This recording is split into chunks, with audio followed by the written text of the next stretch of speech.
Hello, I'm Dan from A3 Rentals and Sales, and today we're going to be taking a look at our 2020 Dutchmen Aspen Trail 3251 THS.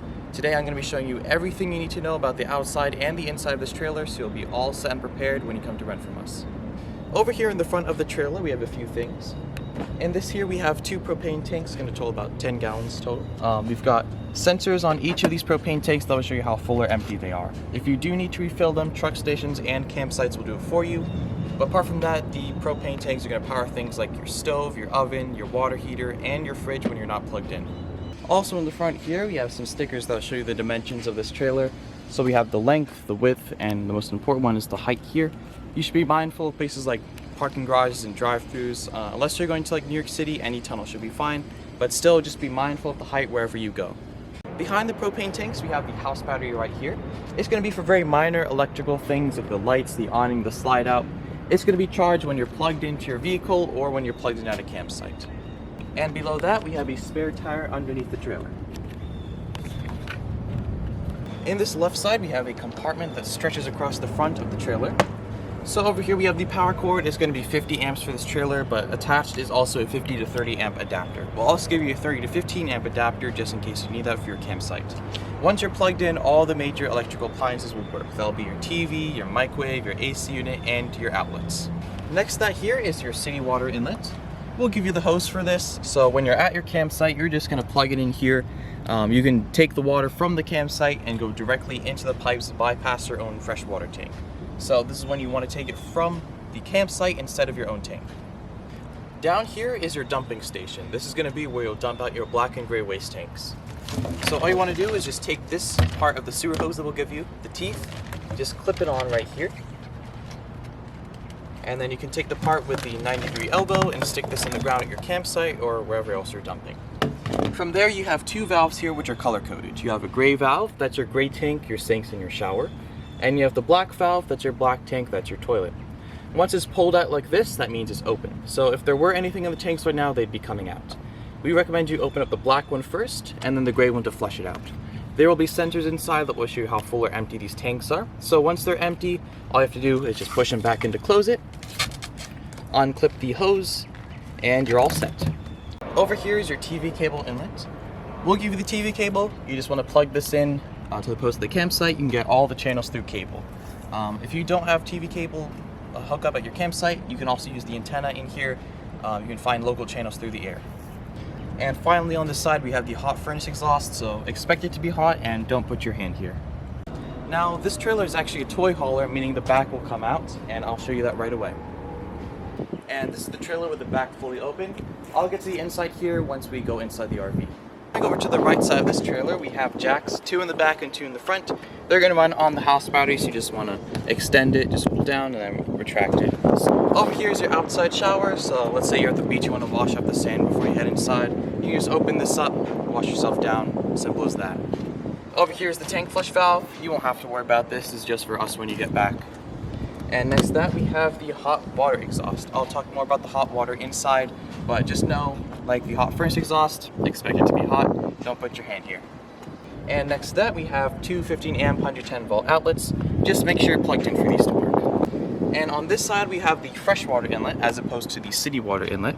You're going to use the same hose for both of these, but as opposed to taking the water from the campsite, this is going to be to fill up your tank itself. So when you're on the road, you're dry camping, you want to take the water from the sink or the shower, you're just going to take it off the tank, and this is where you'll fill it up. And finally on the right side, you won't have to worry about the solar charge here. There are no solar panels for this trailer. But you can see the other end of this large storage area where I've placed the sewer hose. And in this box here we have the freshwater hose and the city water hose. The same thing. We have the TV cable and the 30 to 15 amp adapter. Also here you can see the blocks, the wood blocks that we've put in here for the jacks and the tires. And we also have the crowbar and the sway bars. Now that we're done with the outside of the trailer, we can head inside here. Just want to lift this up, open up the door. You can see we have a screen door that detaches from the cabin door here. But for these stairs, steps here, you just want to twist it and then make sure the door is fully out, and you can just bring it down like this. Entering the RV here, we can see we have a fire extinguisher at the entrance here. Above my head we have a smoke detector and Over next to the bathroom, we have a carbon monoxide and propane detector. Also near the entrance is probably the most important part of the inside of this trailer. We have the control panel, which will tell you everything you need to know. Over here are all the tank levels. They'll show you how full each of the tanks are just by holding down this button. So let's say I want to check the freshwater tank. I'm just going to hold down the fresh button, and then these lights will pop up starting from empty, 1/3, 2/3 to full. So as I'm holding it down now, you can see that's 2/3 full. The black tank is empty, the gray tank are both empty. Over here is the awning switch. So if you were to open the awning, this is going to run on the house party like the slide out and the jacks. You just want to hold down extend and it will go out 8 feet total. It's really only for shade, so if it gets windy or rainy, you should pull it back in. Over here we have the water pump. So if I were to switch this on, that means we can get water from any of the faucets. We recommend you have this off when you're driving, just in case a faucet opens, you don't want all your water leaking out. And here you can turn on the hot water heater, as I mentioned outside. You can turn it on with gas, that's propane gas, or you can use 110 volt electricity if you're plugged in. So if you want to switch either one of these on, it'll take no more than 20 minutes to heat up your water. So if you want to take a hot shower, just plan that much in advance. And below that here we have the slide out. This is going to work just like the awning switch. To my right is the kitchen area, and I'm going to start with the fridge here. So the fridge is going to run on the propane gas when you're not plugged in, but when you do plug into 30 or 50 amp electricity, it's going to automatically switch over to that electricity. So no matter what, the fridge and the freezer are going to stay on. Next up we have a standard house microwave. This will only work when you're plugged in. Below that we have a stove. This is going to run on propane, so all you want to do is just set this to the fire option to light it. You can hear the propane come out. Hit the burner, and there you go. Once you're done, just wait a few minutes before you close the top back on, otherwise the propane might get trapped under the glass and it might shatter. But over here we have the oven, and the dial for the oven is going to be this one right here. We also have night lights. And below that we have the fuse box. We'll give you extra fuses for this in case anything blows. And over here we have the kitchen sink. It's just going to function just like a regular sink. But we do like to keep the turntable in the sink for the microwave, just in case the latch breaks. You don't want this coming out while you're driving. Over here at the front we have the master bedroom. We have some cabinet space where you can hang your clothes. We have a TV for this bedroom and blinds and windows. It also has 2 privacy doors that you can slide out here. Over here is the dinette area, and this turns into a bed, and I'll show you that right away. What I do is just take the tabletop off by pulling it on these poles here. The same goes for the poles right here. So I've taken the top cushions off and I've lifted the bottom cushions up. And so from there I'm just going to take the tabletop and rest it on the edges right here.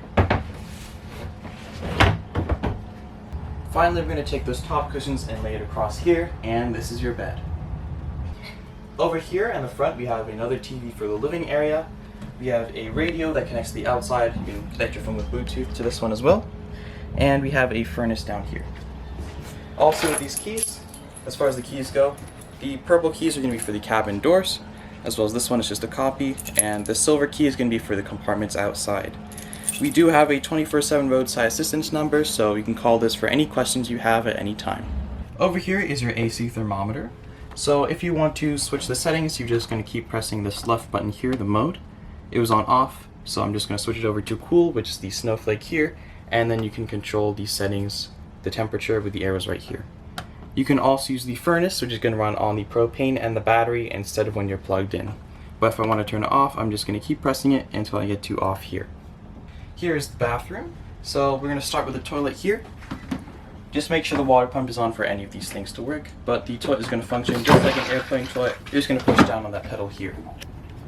The toilet paper is RV specific, so you have to go like the camping section at Walmart, or campsites themselves will also sell it. The sink and the shower are pretty standard. We did put some bottles of solution in the sink just for the toilet in case the smell might come up. You just want to pour this down there to freshen it up. And finally in the back here we have a few things, along with a TV. We have a fly screen for the opening porch here, and we have 2 sofas on either side, and this can also turn into a bed. So all I did was just bring those tables down, and then I took those cushions, laid it across here, and these are your 2 couches. This also turns into a bed, and I'll show you that right now. Just like the dinette area, we're going to take the table, put it across here, and then we can put these cushions down, and there's your bed. And this is your bed when it's fully out. For these screen fences, all you have to do is just take these cutter pins out, just on both sides. From there you can lift this up. This will swing out for the front, and then you can just put the cutter pins back in. And when all these fences are up, this is your patio. And that's all I have to say for our 2020 Dutchmen Aspen Trail 3251 THS model. I've been Dan from Ace 3 Rentals and Sales, and have a great trip.